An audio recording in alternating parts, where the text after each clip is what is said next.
कुछ इस तरह से बनाएंगे सभी सब्जियों से मिक्स अचार, तो साल भर तक ख़राब नहीं होने वाला है। एक बार बना के तो देखिए और खा के तो देखिए। हेलो दोस्तों, सबसे पहले मेरा आप सबको प्यार भरा नमस्कार। मैं शीतला खेड़ उत्तराखंड देहरादून से हूँ और आज जो मैं बना रही हूँ ये करेले का अचार। 1 किलो करेला है ये। आज मैं इसका अचार और बाकी टमाटर, प्याज, लहसुन, अदरक, हरी मिर्ची और नींबू सबका अचार डालने वाली हूँ, सब्जी अचार। तो बने रही मेरे आगे के ब्लॉग में। तो अभी बज रहे हैं रात के 9 और मैं ये जो करेला है इसके पीस कर दूंगी, रात भर पंखे में रख दूंगी और कल फिर धूप में डाल दूंगी। और आप लोग जो अचार लोगे करेले के लिए उसे बिल्कुल नरम लेना, जिनके अंदर सख्त बीज ना हो, और अगर बीज हो तो उनके अंदर के बीज हटा दें। और फिर आप चाहे इसे गोल में काटो चाहे लंबे में, लेकिन मैं तो लंबे में काटने वाली हूँ।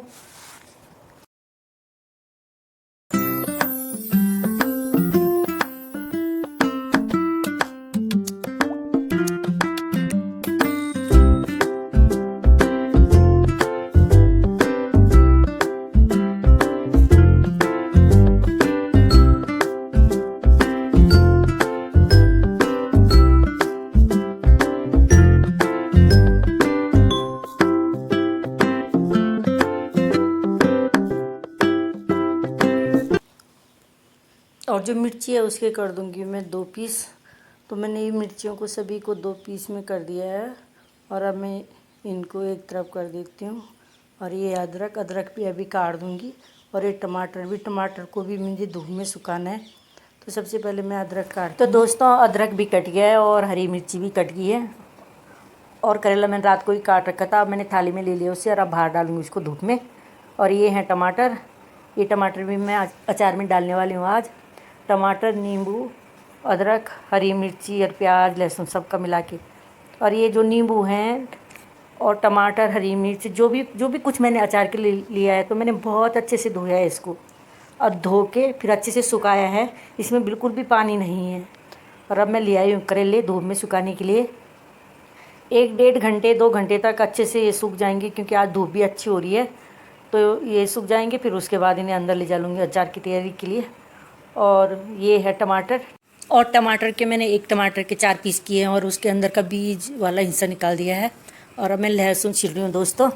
ये है लहसुन, ये लहसुन एक ही है, एक लहसुन में फलियाँ नहीं। ये देखिए इस तरह से, ये देखिए एक ही, मतलब छिलके एक ही छोटे प्याज जैसे निकल रहा है। पता नहीं ऐसे कैसे हो गए लहसुन। और अब मैं इसको छील लेती हूँ, क्योंकि मैंने अचार में डालना है, तो मैंने ये बड़े ही निकाले हैं। अब लहसुन तो छिल गया, अब आगे प्याज की बारी। तो ये प्याज मेरे घर का यार छोटा प्याज है, तो मैं इसके ज़्यादा बड़े पीस नहीं करूँगी। दो पीस करूँगी, जो छोटा होगा बड़ा होगा जो थोड़ा सा, तो उसके 4 पीस करूँगी। और चलो अब मैं प्याज छील लेती हूँ।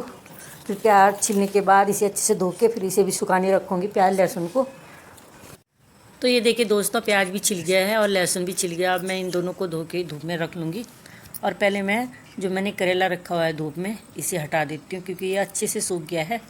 ये देखिए बिल्कुल भी पानी नहीं है इसमें, अच्छे से सूख गया है ये। अब मैं इसे हटा दूँगी और यहाँ पे रख दूँगी लहसुन प्याज सुखाने के लिए। और जो टमाटर मैंने काट के धूप में रखा था वो भी अच्छे से सूख गया है। ये देखिए इस तरह से, इसमें भी बिल्कुल पानी नहीं है। और अब मैं इसी थाली में उठा दूँगी जो करेले हैं। करेले और टमाटर को मैं एक साथ ही उठा के अंदर ले जा लूँगी और फिर यहाँ पे प्याज डाल दूँगी।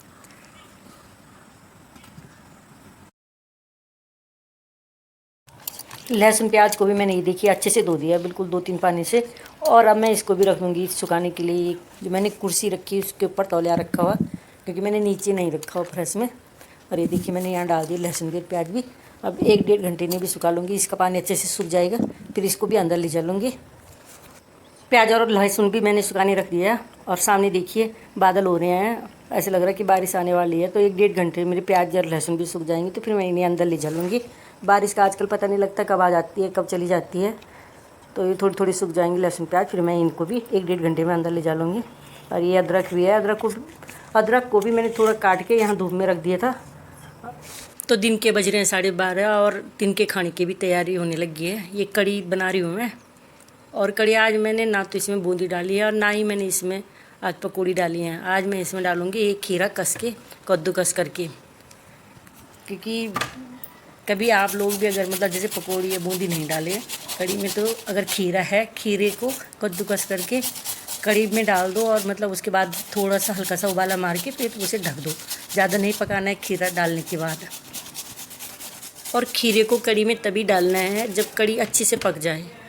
उसके बाद खीरा डालने के बाद एक बार एक उबाला और लगाना है और फिर गैस बंद कर देना है। तो दोस्तों कढ़ी अच्छे से पक गई है और अब मैंने इसमें डाल दिया जो कद्दूकस करा हुआ खीरा था। और अब मैं थोड़ा सा और पकाऊंगी इसको, मतलब एक उबाल मारूंगी फिर इसमें ढक्कन रख दूंगी ऊपर से। आप लोग भी एक बार खीरा डाल के पका के देखना कढ़ी को मतलब कैसी लगती है। जब हम लोग पहले गांव में रहते थे गढ़वाल में, तो जो हमारी मम्मी और होते थे वो भी ऐसे खीरा ही डालते थे ज़्यादा से कढ़ी में। तो दोस्तों कढ़ी चावल भी पक चुके हैं और अब हम खाते हैं खाना। फिर उसके बाद करेंगे अचार बनाने की तैयारी।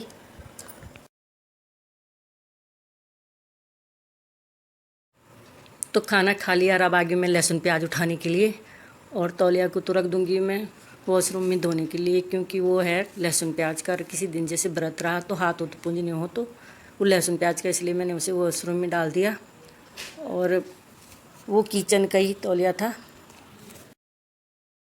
जो छोटा प्याज होगा उसके तो मैं 2 पीस करूँगी, जो बड़ा प्याज है उसके मैं 4 पीस करूँगी। तो दोस्तों मैंने मसाला भूनने के लिए रख दिया कढ़ाई चूल्हे में, और काली मिर्च और लौंग डाल दिए हैं। सबसे पहले मैं काली मिर्च और लौंग भूनूंगी क्योंकि वो थोड़ी सख्त सी होती हैं। काली मिर्च लौंग भून के मैंने हटा दिया और अब मैं भून रही हूँ ये थोड़ी सी मेथी।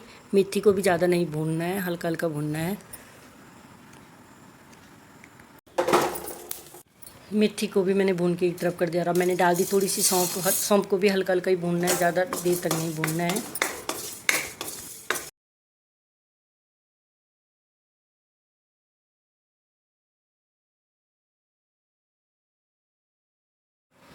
तो दोस्तों धनिया भी हटा दिया और अभी डाल रही हूँ मैं जीरा, और जीरे के साथ ही मैं थोड़ी सी कलौंजी भी डाल दूँगी, क्योंकि जीरा भी और कलौंजी भी बारीक बारीक होते हैं, एकदम से हो जाएंगे गरम कढ़ाई में ही। तो इसलिए मैंने हर चीज़ को अलग अलग भुना है, कि मतलब किसी को थोड़ा ज़्यादा भुनना होता है, किसी को कम, इसलिए मैंने हर चीज़ को अलग अलग ही भुनना है, हर मसाले को।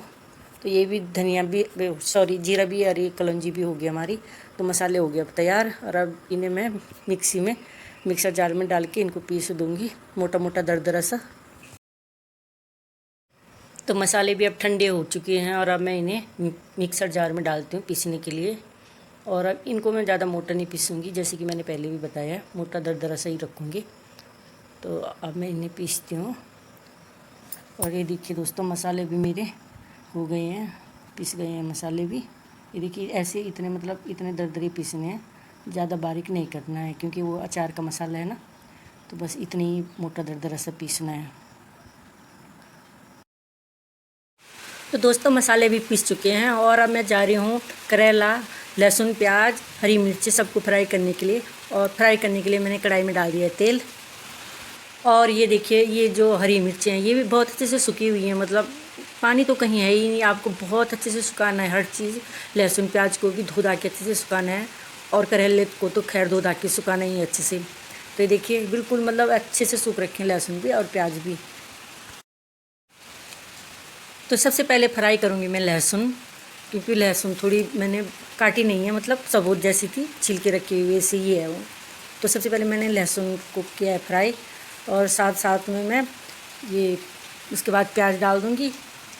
देखिए इस तरह से लहसुन होगी, मतलब थोड़ी थोड़ी जैसे लहसुन भुन जाए तो फिर उसके ऊपर से प्याज भी डाल दूँगी। और लहसुन और प्याज मैं एक ही साथ फ्राई कर दूँगी।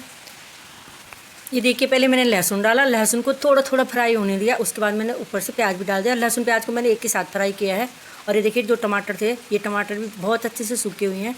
और साथ में ये है अदरक जो बारीक बारीक दिख रहा है आपको।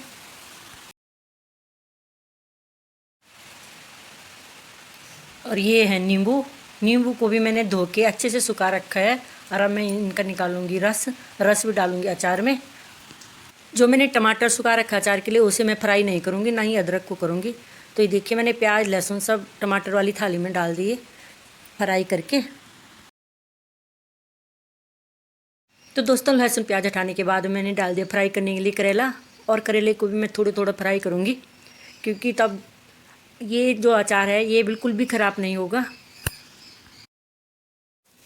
और करेला हटाने के बाद मैंने डाल दिया जो मैंने मिर्चें काट रखी थी। एक मिर्च के मैंने 2 पीस कर रखे हैं और ये थोड़ी थोड़ी भुनेंगी, इन्हें ज़्यादा नहीं भूनना है। और साथ साथ मैंने गैस बंद कर दिया और कढ़ाई को भी नीचे निकाल लिया जिसमें मैंने ये मिर्चें तली थी, क्योंकि ये तो गर्म तेल में ही हो जाएंगे। अब आ गया नींबू की बारी और नींबू का मैं रस निकाल दूँगी। जो नींबू के ये रस निकले हुआ हिस्सा है ना, उसको भी मैं अचार में ही डाल दूँगी 2 पीस करके। और नींबू का रस जो छान के डाल दूँगी, जो बीज ना जाए अचार में।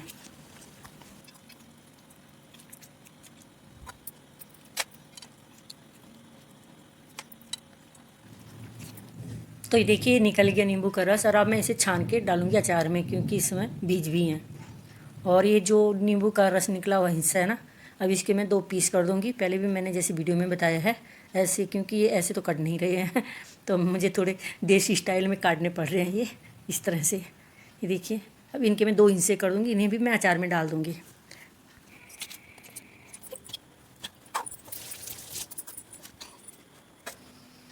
तो दोस्तों जो मैंने मिक्सर जार में पीसा हुआ था मसाला मोटा मोटा दरदरा, वो तो मैंने डाल दिया अचार में। और अब ऊपर से डाल दी मैंने ये हल्दी। और मैंने थोड़ा सा मसाला बचाया था तो मैंने वो भी इसी में डाल दिया फिर ऊपर से, क्योंकि मुझे लगा है कि मसाला थोड़ा कम है अचार के लिए, तो वो भी मैंने इसी में डाल दिया। और ये है हींग, थोड़ी सी डालूँगी मैं हींग, क्योंकि हींग तो ज़रूरी होती है अचार में। अचार में वो चाहे खाने में, वो खाने को भी पचा देती है, अचार को भी पचा देती है। हींग डालने के बाद मैंने डाल दिया ये नमक। और नमक डालने के बाद मैं डालूँगी थोड़ी सी लाल कश्मीरी मिर्चें, क्योंकि मिर्चें तो हैं हरी, लेकिन थोड़ी सी अचार का कलर निकालने के लिए मैंने ये मिर्चें डाल दी हैं। ये मिर्चें ज़्यादा तेज़ नहीं हैं। जिस कढ़ाई में मैंने ये मिर्चें फ्राई करके छोड़ी थी, तो ये तेल हो गया बिल्कुल ठंडा। और अब मैं सारे जो भी है अचार का मसाला हो चाहे अचार हो, इसी कढ़ाई में डालूँगी और इसी में सारा मसाला मिलाऊँगी, क्योंकि थाली छोटी है और कढ़ाई है बड़ी, तो मैं इसी में मिलाऊँगी।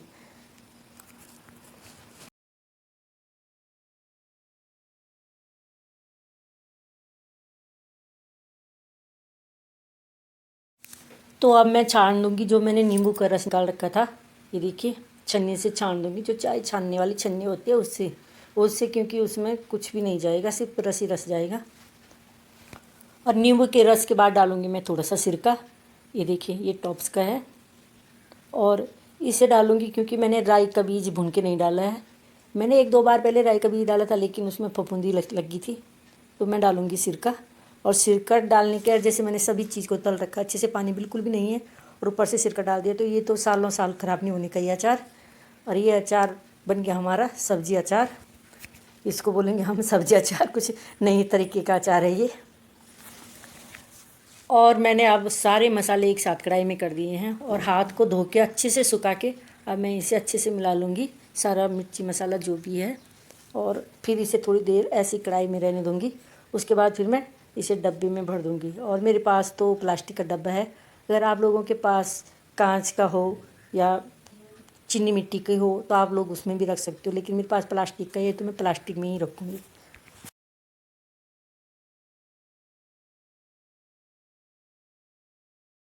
तो ये देखिए मैंने थोड़ी देर के लिए इसे ढक दिया है और थोड़ी देर मतलब 2-4 घंटे के बाद फिर मैं इसे डब्बे में भर दूँगी। तो दोस्तों ये है मेरे पास प्लास्टिक का डिब्बा और इसमें भरूँगी मैं ये अचार। और अचार भरने से पहले मैं डालूँगी 1 चम्मच 2 चम्मच या नीचे नमक के। सबसे पहले मतलब अचार ऊपर से डालूँगी, पहले नमक डालूँगी 2 चम्मच, और फिर ये 2 ही चम्मच में ऊपर से डालूँगी। मैंने अचार में ज़्यादा नमक नहीं मिलाया हुआ। और थोड़ा सा सिरका भी डाल दूँगी नमक के साथ। ये देखिए ज़्यादा नहीं डालना, थोड़ा सा डालना है।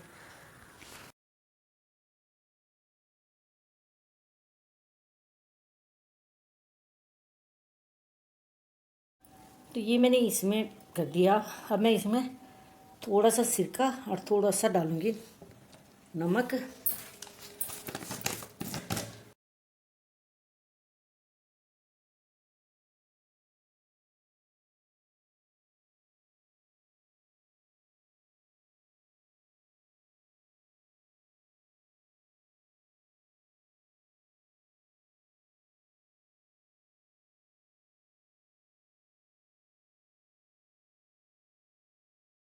तो दोस्तों ये सब मैंने इस डब्बे में पैक कर दिया है और ऊपर से लगा दूंगी अब मैं ढक्कन, और ये 3-4 दिन के बाद खाने के लिए तैयार हो जाएगा। अगर आप लोगों को मेरी वीडियो, मेरा ब्लॉग पसंद आई तो ये जो मैंने सब्जी अचार बनाया है, इसकी वीडियो अगर आप लोगों को पसंद आए तो प्लीज़ मेरे चैनल को सब्सक्राइब और वीडियो को लाइक और अपने दोस्तों में शेयर ज़रूर करना। अपना और अपनों का ख्याल रखें।